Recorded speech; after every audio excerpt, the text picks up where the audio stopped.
Ndabashuhuje mwese, nongeye kubifuriza ibihe byiza, amahoro umwami Yesu atanga abane namwe mwese. Reka dushime Imana kandi tuyihimbarize ibyo yaremye, tuyihimbarize uburinzi bwayo, tuyihimbarize ibyo idukorera amanywa nijoro twebwe tutabasha kwikorera, kandi tuyihimbarize igitambo cy'ikaruvari cyatumye tuba abantu mu gihe mbere yuko kidutangirwa tutari abantu. Uwiteka ashimwe cyane kandi ahabwe ikuzo mu isi yose. Tugiye kuganira ku ijambo ry'Imana. Ijambo ry'Imana tugiye kuganiraho, ndakwinginze kugira ngo ube maso kandi usabe Imana kugira ngo abe ariyo isobanura ijambo ryayo muri wowe. Njyewe ugiye kurikugezaho nitwa Mutabazi Joseph. Benshi turamenyeranye kandi ni byiza ko duhana amakuru kugira ngo buri wese agire imyiteguro ihagije. Mbere rero yuko dukomeza, reka tubanze dusenge, hanyuma tubumbure ibyanditswe byera, turebe amateka, hanyuma buri wese afata icyemezo ku ruhande rwe.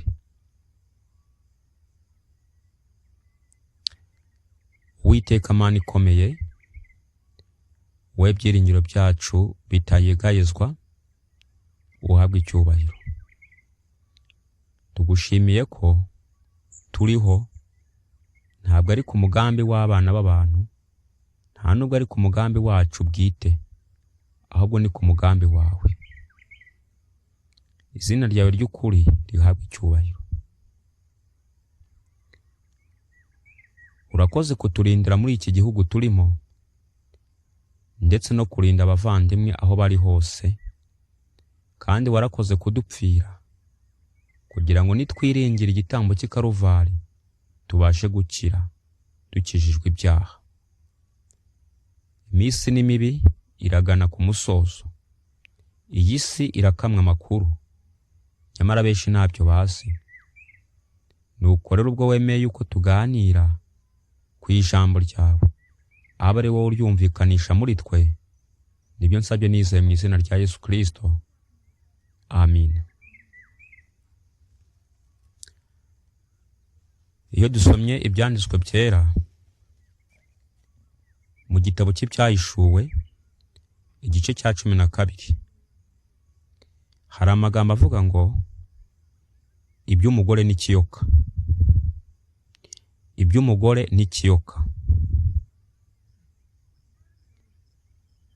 Iyo dusomye ku murongo wa 17, hari amagambo avuga ngo ikiyoka kirakarira wa mugore, kiragenda ngo kirwanye abo mu rubyaro rwe basigaye, bitondera amategeko y'Imana kandi bafite guhamya kwa Yesu.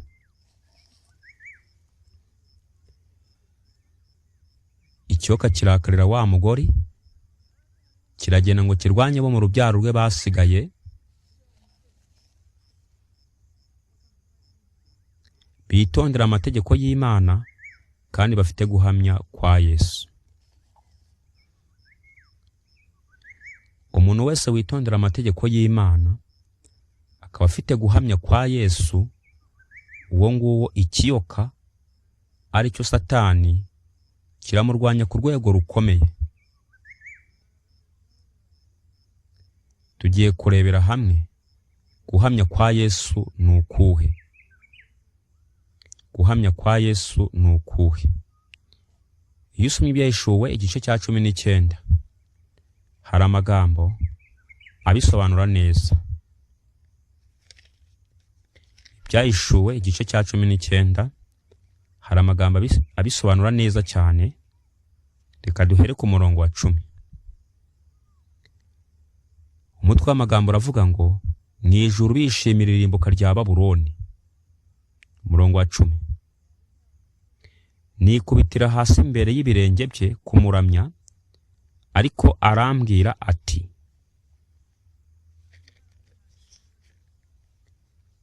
reka ndimbata mugenzi wawe, kandi ndi mugenzi wa bene so bafite guhamya kwa Yesu.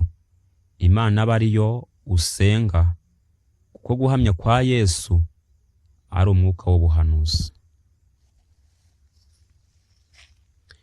Ibyanditswe byera bivuze yuko guhamya kwa Yesu ari umwuka w'ubuhanuzi, wa wundi abantu benshi basuzugura, wa wundi abantu badashaka kumva, wa wundi abantu bangurunuka.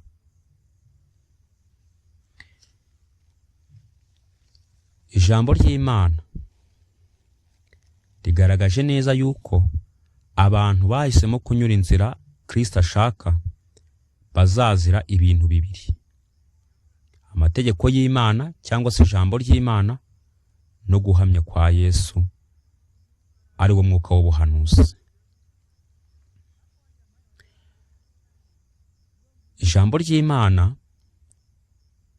ni amategeko, kandi amategeko niyo agaragariza umunyabyaha icyaha. Iyo dusomye mu Baroma, reka tuhasome twumve icyo ijambo ry'Imana ritubwira uyu munsi. Ndagira ngo we nanjye tube maso kugira ngo hatagira ikiducika muri iri jambo turimo turiga uyu munsi. Abaroma, reka tuhasome twumve icyo Uwiteka avuga.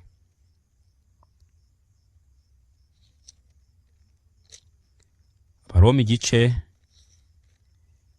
cya 5 umurongo wa 20 haravuga ngo, ariko amategeko yaziye hanyuma kugira ngo ibyaha bigwire, nyamara aho ibyaha byagwiriye niho n'ubuntu bwarushijeho gusaga, kugira ngo nk'uko ibyaha byimitswe n'urupfu, aba ari nako n'ubuntu bwimikwa no gukiranuka buduhesha ubugingo buhoraho ku bwa Yesu Kristo umwami wacu. Abantu benshi bavuga ko amategeko ntacyo amaze, nyamara igihugu kidafite amategeko ibyacyo byahita birangira ako kanya. None se niba ingoma zo ku isi zihanguka amanywa nijoro zigira amategeko, kubera iki ingoma y'ijuru yo itagira amategeko? Amategeko niyo fondasiyo y'imiyoborere yose. Igihugu kiramutse nta mategeko gifite, icyo ntabwo kiba ari igihugu, kiba ari baringa. Rero hano bagaragaje yuko amategeko yaje hanyuma kugira ngo ibyaha bigwire. Akamaro k'amategeko ni ukugwiza ibyaha. Iyo ibyaha bimaze kugwira rero, ubuntu nabwo bubona kuboneka. Ni ukuvuga ngo ubuntu iyo bumaze kuboneka, ntabwo buduha uburenganzira bwo gukuraho amategeko cyangwa se kuyirengagiza. Igice cya 6 mu Baroma haranditswe ngo, ubuntu ntibuduha uburenganzira bwo gukora ibyaha. Abantu benshi uyu munsi bavuga ko bagiriwe ubuntu bakababarirwa ibyaha byabo, ariko uyu munsi baravuga ngo amategeko nta kitureba kubera yuko ngo twagiriwe ubuntu. Ibyo ni amakosa akomeye, ndetse ni ukwishuka gukomeye cyane, kuko amategeko n'ubuntu biragendana. Amategeko aramutse adahari, ubuntu ntabwo bwaboneka cyangwa se agakiza ntikaboneka. Kandi ubuntu nabwo buhari amategeko ntayahari, ntacyo bwaba bumaze. Umurongo wa 1, nuko tuvuga iki? Tugumye gukora ibyaha ngo ubuntu busage? ntibikabeho. Mbese twebwe abapfuye ku byaha twakomeza kuramira muri byo dute? Uwiteka ashaka yuko niba tubabariye ibyaha tudakomeza kugendera muri byo, kandi icyaha ni ukwica itegeko. Umumaro w'amategeko rero ni umushorera utugeza kuri Yesu Kristo. Iyo umushorera tugejeje kuri Yesu Kristo tuhakura imbabazi. Rero abantu icyoka kigomba kurakarira ni abantu bitondera amategeko y'Imana kuko bazi umumaro wayo, kuko Satani yanga amategeko y'Imana. Ni nako akoresha abatuye isi kugira ngo barwanye abayakomeza. Ikindi, bagomba kuba bafite kwizera kwa Yesu cyangwa se guhamya kwa Yesu. Ibyanditswe byera byagaragaje ko guhamya kwa Yesu ari umwuka w'ubuhanuzi. Iyo umunyabyaha amaze kubarirwa ibyaha rero, nta yindi nzira ikurikiraho uretse inzira yo kwezwa, ariyo twakwita umwuka w'ubuhanuzi cyangwa se guhamya kwa Yesu, kuko niho umunyabyaha agenda yerezwa. Rero utejejwe ntazabona Imana, kandi n'utarababariwe ibyaha bye ntazabona Imana. Iyo dusomye mu Byahishuwe igice cya mbere,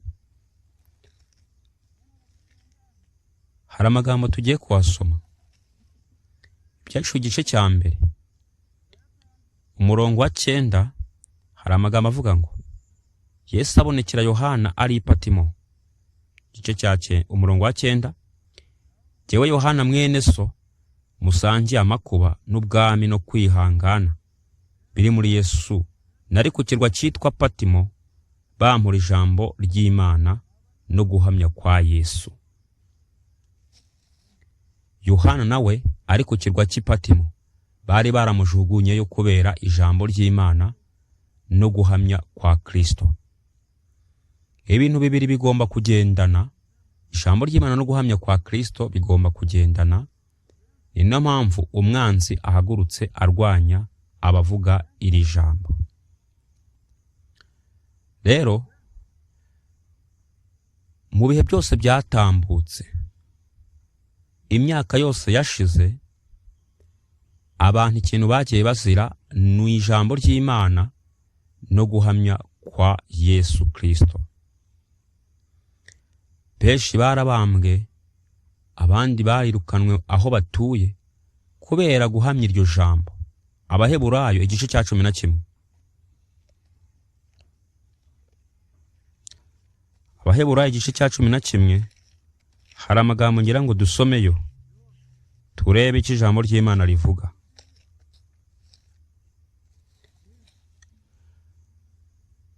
Umurongo wa 35. Ariko reka duhere ku murongo wa 32. Haranditswe ngo, umurongo wa 32 haravuga ngo kwizera niko kwatumye inkike z'amabuye y'i Yeriko. N'uwa 30, kwizera niko kwatumye inkike z'amabuye z'i Yeriko ziriduka bamaze kuzizenguruka iminsi 7. Kwizera niko kwatumye Marayo uwo Rahabu atarimburanwa n'abatumviye Imana, kuko yakiranye abatasi amahoro. Maze mvuga iki kindi? Igihe cyandenga mvuze ibya Gideyoni n'ibya Baraki n'ibya Samusoni n'ibya Yefuta n'ibya Dawidi n'ibya Samweli. Inyuma n'iby'abahanuzi baheshejwe no kwizera, gutsinda abami no gukora ibyo gukiranuka no guhabwa ibyasezeranijwe no kuziba iminwa y'intare no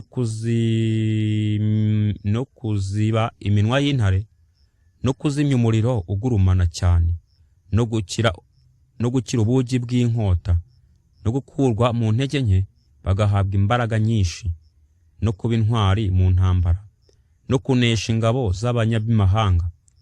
Abagore bahabwaga abo bapfushije bazutse, abandi bakicishwa inkota, inkoni, ntibemere kurokorwa kugira ngo bahabwe kuzuka kurushaho kuba kwiza.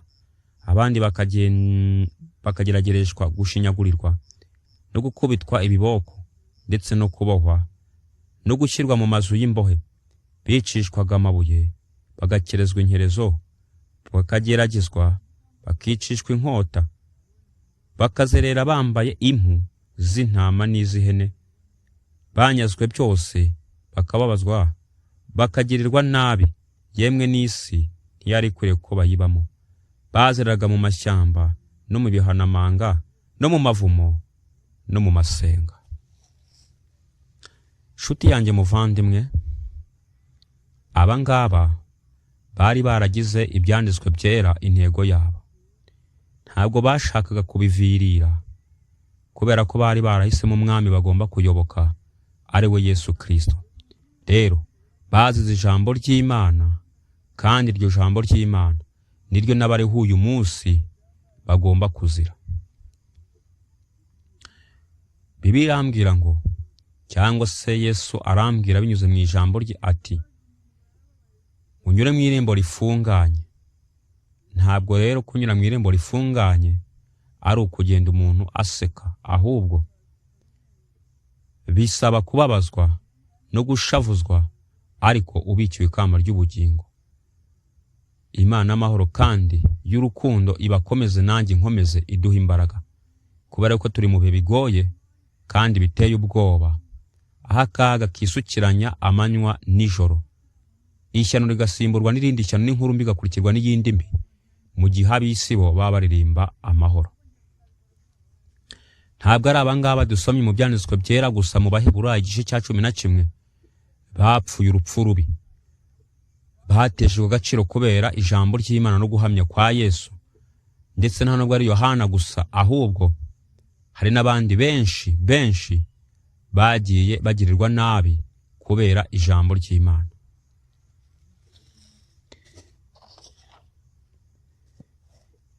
Iyo dusomye mu ntambara ikomeye, paje 58, intambara ikomeye ntoya, hari amagambo tugiye kuhasoma. Ni amagambo tugaragariza icyo abantu baziraga n'icyo abandi bagiye kuzira. Uyu munsi abantu bafite ibitekerezo byinshi cyane, byinshi kandi bitandukanye n'icyo ijambo ry'Imana rivuga. Paje 58, turahera kuri 57. Icyigisho kiravuga ngo abawaridensi ni igice cya 4, cyangwa se abavoduwa. Abavoduwa nabo babaye intwari mu kurinda ibyanditswe byera, babaye intwari ku rwego rukomeye, kandi babikiwe ikamba ry'ubugingo. Igice cya 4, paje 57 haranditswe ngo, kubaho kw'aba bantu bari bagishikamye ku kwizera kw'itoro rya mbere byari igihamya kidashinduka kigaragaza ubuyobe bwa Roma, kandi ku bw'ibyo kwabyukije urwango rukomeye n'akarengane gakabije. Kwanga gutatira ibyanditswe kwabo nako kwabaye icyaha Roma itabasha kwihanganira. Roma ntabwo ishobora kwihanganira umuntu wese ubumbura ibyanditswe byera, cyangwa se ubigaragaza uko biri. Uko byagenda kose Roma iramuhitana. Abawaridesi rero niko byagenze, kandi n'abagorozi mu bihe byashize niko byagenze. N'uyu munsi iritegura kongera kubikora, ikarimbura imbaga, kubera ko iyo mbaga ikurikira ijambo ry'Imana. Roma yagambiriye kubakura mu isi, hahise hatangira ubugizi bwa nabi bwo guhiga ubwoko bw'Imana mu ngo zabo zari mu misozi. Babakurikiranaga aho banyuze hose, kandi akenshi hasubirwagamo ibyabaye kuri Abeli umuziranenge waguye imbere ya Kayini w'umwicanyi. Abana b'Imana uyu munsi bahagarariye Abeli, naho abana ba Satani babicanyi bahagarariye Kayini. Ni impande ebyiri, nta ruhande rwa gatatu, kandi icyo bazira ni ijambo ry'Imana, nta kindi bazira. Iyo ukomeje kuri page 58 hari amagambo avuga ngo inshuro nyinshi imirima yabo yarumbukaga cyane, yagirwaga imyirare, amazu yabo n'insengero bigasenywa, ku buryo ahantu hose habaga imirima irumbuka n'ingo z'abantu b'inziramakemwa kandi b'abanyamurava hasigaye ari ku butayu. Aba bantu mu by'ukuri ntabwo bari abantu batari inziramakemwa, bari inziramakemwa. Iyo umuntu ari inziramakemwa nuko nta cyasha na kimwe ushobora kumubonaho mu buzima bwe. Ariko ntabwo Roma cyangwa se Satani ifatanyije na Roma bigeze babihanganira, kuko iyo mico yabo yonyine niyo yatumaga babura amahoro, hanyuma bakumva ko babishe aribwo bagira amahoro. Ibiro byabaye kuba Waridesi n'Abavuduwa nibyo byigiye kongera kubaho ku bana b'Imana mu gihe kigiye kuza. Nk'uko inyamaswa irushaho kuba inkazi bitewe no kunywa amaraso, niko umujinya w'inkazi w'abayoboke ba Papa warushijeho kuba mwinshi bitewe n'imibabaro yabo bicaga. Umubare munini wabo bahamya b'ukwizera nyakuri wakurikiranwe mu misozi kandi bagahigwa mu bibaya, aho bihishaga mu mashyamba y'inzitane no mu mpinga z'ibitare. Nguko abana b'Imana bagiye bicwa kandi bagahigwa iyo babaga bahungiye. Ushobora kwibaza ngo ko basengaga ku Isabato bakubahiriza umunsi Imana yategetse wo kuruhukaho, ntibaruke ku cyumweru, aba bantu bamenyekanaga bate kugira ngo babashakishe babamenye? Hari ibitabo byinshi bitandukanye by'amateka bibigaragaza neza. Ibitabo by'amateka bigaragaza uburyo abakristo batubahirizaga umunsi w'icyumweru dimanche cyangwa se Sunday bamenywaga byoroshye. Wowe ushobora kuvuga ngo ntabwo bazakumenya, ariko bazakumenya uko byagenda kose binyuze muri ubu buryo ngiye kukubwira byakorwaga mu gihe cyashize. Mu gihe cya Constantino muri 317 yabanje kubeshya itorero yuko ribonye umudendezo nawe ahindutse umukristo. Hanyuma muri uwo mwaka wa 313 yahaye abari baranyazwe byabo ibintu byabo barabisubirana, maze itorero rigira umudendezo, ariko wari uw'ikinyoma nk'uko n'uyu munsi bimeze. Muri 321 umwami Constantino yashyizeho itegeko ry'icyumweru, maze ritangira mu bice bimwe na bimwe. Hari ababaga bemerewe kuriruhuka cyangwa se kuruka icyumweru, abandi batabyemerewe. Abo ni abahinzi, nibo batabaga babyemerewe, ariko abandi bose bari babyemerewe. Nyuma ya Constantino n'ubundi iri tegeko ry'icyumweru ryagomeje gucana umuriro, akarengane karaka kugeza ubwo abana b'Imana barimbuwe kandi bakicwa. Rero ibitabo by'amateka bigaragaza uburyo abakristo bubahirizaga umunsi w'icyumweru dimanche Sunday bamenywaga byoroshye. Igitabo cya mbere cyitwa History of the Councils of the Church cyanditswe na Charles Joseph Heffer. Iki gitabo kigaragaza neza inama ya Laodice yo mu mwaka wa 363 kugera 334 nyuma ya Yesu Kristo, aho iyi nama yatoye itegeko rivuga ko abakristo batagomba guhimbaza cyangwa se batagomba kuramya kuwa gatandatu, ubwo ni ku Isabato, ahubwo bagomba gukora kuri uwo munsi kandi bagakomeza icyumweru nk'umunsi w'Imana. Ariko niba umuntu afashwe asenga kuwa gatandatu cyangwa se yagiye kuramya ku Isabato, yagombaga gufatwa cyangwa se guhindurwa nk'umunyabyaha. Aha rero nibwo batangira kubamenya no kubashyira mu kato.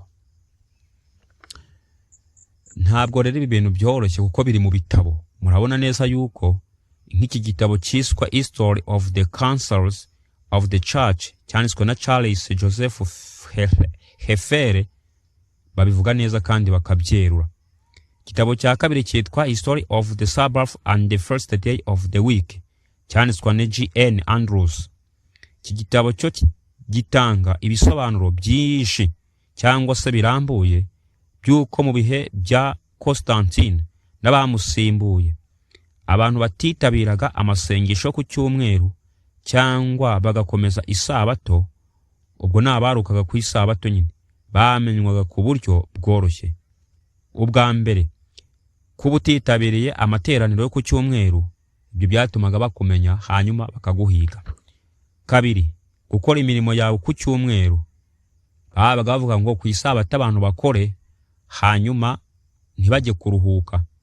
None ku cyumweru abantu bajye kuruhuka basenge ariko ntibakore. Iyo bakubona urimo urakora ku cyumweru kabaga ari akaga gakomeye cyane. Gatatu, guhagarika imirimo ku wa gatandatu cyangwa se ku isabato. Ibyo nari maze kuvuga hejuru uko byagendaga. Abo bose bafatwaga nk'abasuzugura amategeko y'igihugu iyo babafataga. Nshuti zanjye rero murumva yuko ntabwo niburamye Imana by'ukuri kukumenya ntabwo bizabagora kandi bizaba byoroshye. Hari izindi nzira zakoreshwaga kugira ngo abantu bamenywe niba baruhuka ku cyumweru cyangwa se bataruka ku cyumweru. Intambwe ya mbere ni ukwitegereza imico n'imirimo yabo. Aho turi baradusoma cyangwa se aho tugenda baradusoma, imico yacu barayisoma. Ibi byose byashingirwa kugira ngo abantu bamenyekane umunsi baruhukaho, hanyuma nibasangwa bataruka ku cyumweru nk'umunsi washyizweho na leta, abantu batangire bicwe urubozo, bicwe urw'agashinyaguro. Kabiri, kutubahiriza amateraniro yo ku cyumweru binabivuze. Hanyuma gatatu, abayobozi bagomba gutanga za raporo. Ndavuga abayobozi b'amadini cyangwa se abayobozi b'amatorero bagomba gutanga za raporo kugira ngo hagaragare neza ni bande bitabiriye amasengesho yo gusenga ku cyumweru, ni bande batayitabiriye. Ibi byose kwari kugira ngo hamenyekane umubare nyirizina w'abantu batagiye gusenga ku cyumweru, maze batangire babahige babacure bufuni na buhoro.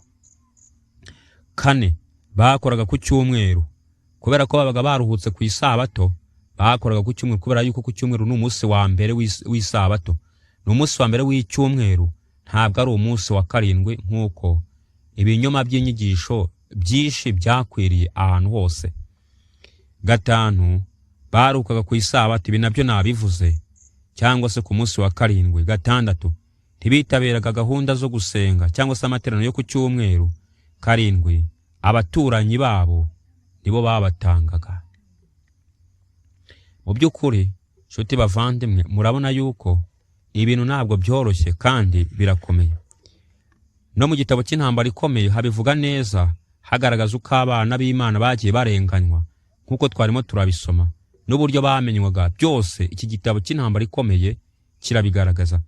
Igitabo gikuru cyitwa ngo ni Fox's Book of Martyrs, cyanditswe n'uwitwa John Fox.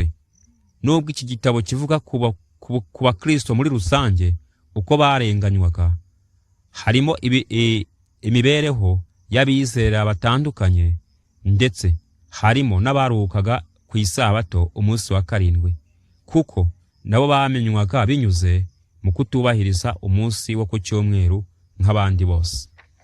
Biratangaje kuba uyu munsi abantu bakibaza ngo abantu bazamenyekana bate ko baruka ku isabato cyangwa se bataruka ku cyumweru. Ibintu biroroshye, mwebwe gusa nimutegereze. Ni ikibazo cy'igihe gusa. Uko buzajya bugenda bwira ubundi bucya, niko muzajya mugenda musobanukirwa nuko ibintu biteye. Subiye mu ntambara ikomeye kuri ya page 58, reka nkomeza amagambo ahari. Baravuze ngo umubare munini wabo bahamya b'ukwizera nyakuri wakurikiranwe mu misozi kandi bagahirwa mu bibaya aho bihishaga mu mashyamba y'inzitane no mu mpinga z'imisozi. Nta kirego cy'imico mibi bashoboraga gushyira kuri iri tsinda ryari ryarahawe akato. Nta kirego cy'imico mibi bashobora gushyira kuri iri tsinda ryari ryarahawe akato. Nabo ubwabo bari bazi neza yuko iri tsinda ari inyangamugayo kandi ari abantu b'Imana bakora ibyiza badakora ibibi. Ariko reka wumve, ndetse n'abanzi babo bemezaga rwose ko ari abanyamahoro, batuje kandi ko ari inyangamugayo. Icyaha cyabo gikomeye cyari uko batemeraga gusenga Imana mu buryo buhuje n'ubushake bwa Papa. Icyo cyaha nicyo abantu baregwaga icyo gihe, kandi icyo cyaha nicyo abantu bagiye kuregwa mu minsi igiye kuza, kandi byaratangiye. Rero abantu ntibashakira ahandi ngo bajye gushakira mu bidafite umumaro, ahubwo nibarebe ijambo ry'Imana icyo rivuga, barebe abatubanjirije uko byagenze, barebe n'ibigiye gukurikiraho uko bigiye kugenda. Hanyuma nibirangiza bafata umwanzuro ukomeye cyane wo gukurikira Kristo, cyangwa se bafata umwanzuro n'urwahitse cyane wo guhunga Kristo. Icyaha cyabo gikomeye cyari uko batemeraga gusenga Imana mu buryo buhuje n'ubushake bwa Papa. Kubw'iki cyaha bagezweho no gukozwa isoni kose, ibitutsi no kwicwa urw'agashinyaguro abantu cyangwa abadayimoni bashobora guhimba. Abantu barishwe kubera bataruka ku cyumweru, abantu baratoteje kubera bataruka ku cyumweru, kandi no mu minsi igiye kuza nibyo bigiye gukurikiraho, ubwo itegeko ry'icyumweru rigiye rikashyirwaho agahato n'amareta yo ku isi biturutse muri Leta Zunze Ubumwe za Amerika. Nibwo abantu bazabona icyo ubupapa ari cyo. Abaprotestanti baguye, abaprotestanti badashaka kumva bagiye kubona icyo Roma ari cyo mu minsi igiye kuza, kandi bazashaka guhindukira bitakibashobokeye. Nta kindi aba bana b'Imana baziraga uretse kutaruhuka ku cyumweru cyangwa se kudakora nk'uko ubupapa bubishaka. Ubwo igihe kimwe Roma yiyemezaga kurimbura iryo tsinda ryangwaga, Papa yasohoye itegeko ribaciraho iteka ko ari abahakanyi kandi bakwiriye kwicishwa inkota.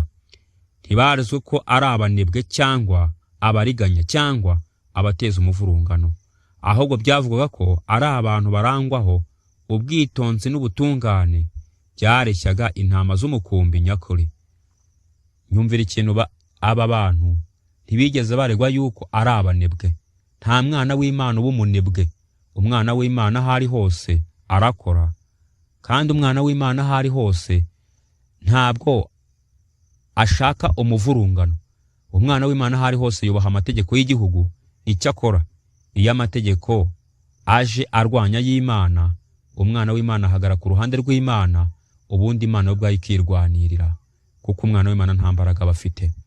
Nguko byagendekeye abawaridesi n'abavoduwa, uburyo bahigwaga, ibyo baziraga, kutaramya ku cyumweru, kudashyira mu bikorwa itegeko ry'icyumweru, nibyo bigiye gukora ku bantu mu minsi igiye kuza. Barakomeza bakavuga ngo nicyo cyatumye Papa atanga itegeko yuko niba batemera kwisubiraho ako gatsiko k'indyarya kuza ubwibone kagomba kwicwa nk'inzoka z'ubusabwe. Mbega amagambo akomeye, mbega amagambo ababaje. Nukuri aya magambo aradusubiza mu mateka y'iki gihugu, aho abantu bicwaga bitwa gutyo, bitwa inzoka. Bitwaga inzoka kubera iki? Bari banze kunamira Papa, niko amateka agaragaza. Nubwo benshi badashaka kubisobanura, ariko niko bimeze. Mu myaka ya kera bigometse kuri Roma banga kuyumvira, hanyuma icyagomba gukurikiraho nuko bagombaga kurimburwa nk'inzoka koko. Abayahudi miliyoni 6 zose zarimbutse kubera kwanga kuyoboka ubupapa, ndetse no mu Rwanda barimbuwe bose barimbutse banga kuyoboka, bari baranze kuyoboka ubupapa. Rero iriya ni fotokopi neza y'ibintu bigiye kubaho mu minsi igiye kuza ku bana b'Imana banze kuyoboka ubupapa bagahitamo kuyoboka ijuru. Bagiye kurimburwa nk'uko Abayahudi barimbuwe, nk'uko no mu Rwanda habaho jenoside abantu bakarimburwa. Ibyo ngibyo bigiye kubaho nk'uko byagenze. Ntabwo ari amagambo yanjye. Abantu bajye basoma ibitabo by'amateka bazakuramo byinshi, kandi niwumva umuntu asomye akakubwira ibintu yasomye, jya wicecekera. Niba udasoma jya ubireka rwose, kubera yuko udasoma nta kintu abazi. Rero hano inzoka z'ubusabwe, mbese uyu muyobozi w'ikirenga w'idini wirataga yazirikanaga ko azabazwa iby'ayo magambo? Mbese yaba yarazi ko ayo magambo yanditswe mu bitabo byo mu ijuru kugira ngo azamubere umushinja ku munsi w'urubanza Yesu yaravuze ati, ndababwira ukuri yuko ubwo mwabikoreye umwe muri bene data aba boroheje bari hanyuma y'abandi, ari jye mwabikoreye. Abana b'Imana igihe cyose baba baciye bugufi kandi boroheje mu mutima. Niyo mpamvu iyo ubagiriye nabi ntabwo ari bo uba ugiriye nabi, ahubwo ni Kristo ubwe uba ugiriye nabi. Niko ibyanditswe byera bivuga. Rero ntabwo dufite ubwoba ndetse ntabwo dufite ipfunwe ryo guhamya iby'umwami wacu Yesu Kristo yadukoreye. Yabambwe ku bwacu, yavutse ari umukene ku bwacu kandi ari Imana kugira ngo aducungure. Yamanitswe ku musaraba yambaye ubusa, ndetse yarapfuye ajya mu mva amaramo gatatu arazuka, ajya mu ijuru ari mu buturo bwera, aho arimo araca imanza uyu munsi. Kandi uyu munsi akaba ashaka yuko we nanjye duhabwa imbabazi kubw'ibyaha byacu. Reka dukomeze twumve. Iryo tegeko rya Papa ryararikiraga abayoboke b'itorero bose guhagurukira kurwanya abanyuranya nabo. Agahimbaza musyi kahabwaga abirunduriraga muri iki gikorwa cyo kuvusha amaraso, kari uko byahishaga umuntu imbabazi ku gihano cyose cy'icyaha cyose gikorewe itorero, cyaba ikiri rusange cyangwa icyihariye. Abantu bose bajyaga muri uru rugamba rwo kuvusha byabakuragaho indahiro zose bari bararahiye, bikabahesha uburenganzira bwemewe n'amategeko ku mitungo bashoboraga kuba baragezeho mu buryo butemewe. Kandi umuntu wese wabashaga kwica uwo ari we wese utaremeraga inyisho z'ubupapa yasezeranirwaga imbabazi z'ibyaha bye byose. Ngaho nimunyumvire namwe, ubugoryi, ubujiji, imbabazi zitangwa ari uko umuntu yishe undi, ntabwo ibyo bibaho. Ahubwo Papa yarababeshyaga, akabeshya yuko abahaye imbabazi kandi igihe kizagera bakaryozwa ibyo bakoze. Mbese mu gihugu cyacu mu mateka ntabwo munsi yuko abantu bicaga abandi benshi bahembwaga. Mbega kaga, mbega kababaro. Umva, abantu nibataba amaso ngo barinde ubugingo bwabo bararimbutse aho bukera. Ijambo ry'Imana rikomeza rikavuga ngo iryo tegeko ryakuragaho amasezerano y'uburyo bwose umuntu yabaga yaragiranye n'abavuduwa, rigategeka ababakoreraga mu ngo bose kubavaho, rikabuza abantu bose kugira ubufasha ubwo ari bwo bwose babaha, kandi rigahesha uburenganzira abantu bose bwo kwigarura imitungo y'abavuduwa. Kuba umuvuduwa mwari mwarakodesheje umurima, iri tegeko rya Papa ryatangaga uburenganzira yuko umurimo ugomba kuwuhingira ubuntu. Kuba umuvuduwa yari afite umukozi mu rugo, iri tegeko rya Papa ryahaga umukozi uburenganzira bwo kumuta akagenda. None reka twibaze, mu Rwanda abantu bamaze gusahura ibyo abandi bamaze kubica byagenze bite? Bigabije imitungo yabo yose kubw'amategeko y'igihugu, ariko byaje kurangira nabo batabiriye bahunze baragenda. Niko nabo uyu munsi bigiye kugenda, ubwo abana b'Imana bazatangira guhigwa bakirukanwa mu mazu yabo, bakangurunuka bakicwa, abandi bagafungwa. Ibyabo byose bizigabizwa n'abanzi babo, ariko ibyago birindwi ntago bizatuma babirya, nabo bazabita batabiriye. Rero ijambo ry'Imana rikomeza rikavuga ngo iryo tegeko rihishura mu buryo bugaragara umwuka wari wihishe inyuma y'ibyabaga.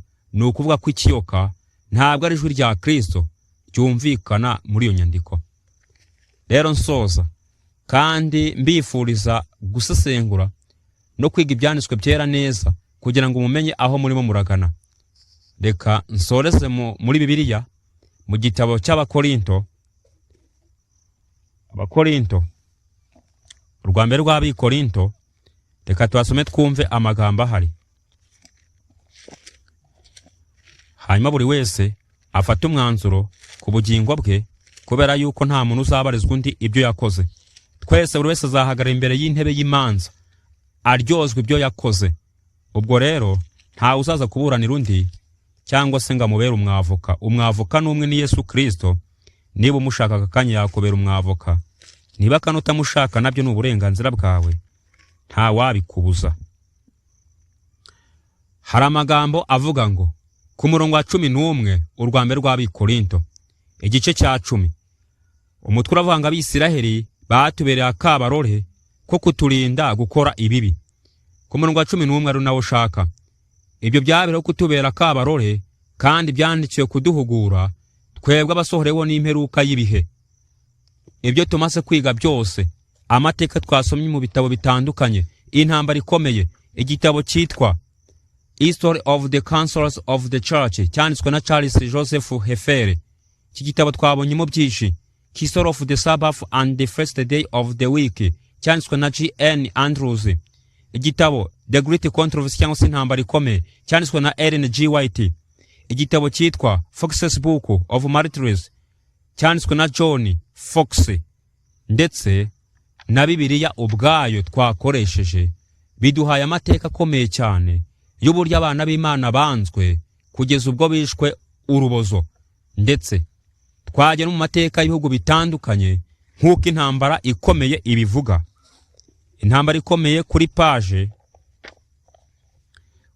na 83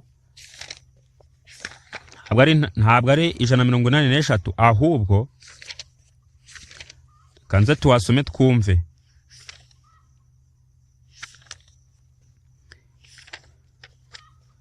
Abantu benshi ntabwo bashaka kwiga ahubwo baracecetse gusa.